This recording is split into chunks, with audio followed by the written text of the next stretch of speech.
তায়াম্মুমের ফরজ থেকে প্রথমে হলো নিয়ত করা, অর্থাৎ মনে মনে নিয়ত করা যে আমি পবিত্রতা অর্জনের জন্য তায়াম্মুম করছি। আমি পবিত্রতা অর্জনের জন্য তায়াম্মুম করতেছি। হলো একটা ফরজ, এটা কি? এরপরে ফরজ হলো পবিত্র মাটিতে হাত ভাবে রাখা। পবিত্র মাটিতে কি করা?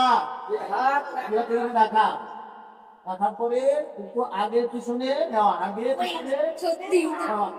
পরে তোমার হাতটা একটু ঘোরাভাবে লাগবে, ঝুলে নেওয়া। এরপরে এই হাতেরা সমস্ত মুখ পাশে করা, সমস্ত মুখ থেকে এভাবে সমস্ত মুখ করা। 2 নম্বর ফরজ। কথা বলছো? 2 নম্বর ফরজ। এরপরে 3 নম্বর ফরজ হলো আবার হাত জমিনে এভাবে মারা, ঠিক আছে? সামনে পিছনে নেওয়া, এভাবে একবার সামনে আবার পিছনে নেওয়া। এরপরে হাতটা আবার এভাবে ঘোরাগুলো ছেড়ে দেওয়া।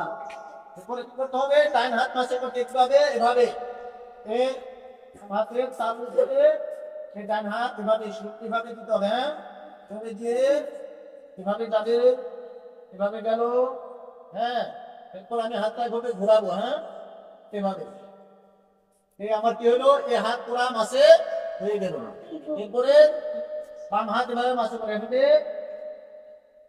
এভাবে দিব, এভাবে আসবে, এভাবে আসবে, আবার এভাবে ঘোরাবো, এভাবে মাসে করবো।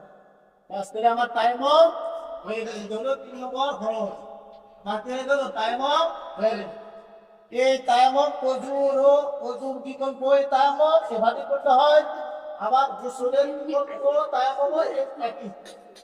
গোসলের জন্য আবার গড়াগড়ি করতে হবে না, ধুলা সমস্ত শরীরে ধুলা মাখতে হবে না, বরং গোসল বিকল্প যেভাবে তায়াম্মুম করা হয়েছে, গোসলের বিকল্প তায়াম্মুমও হুবহু একই নিয়ম, ঠিক আছে? এটা হলো তায়াম্মুম গেল।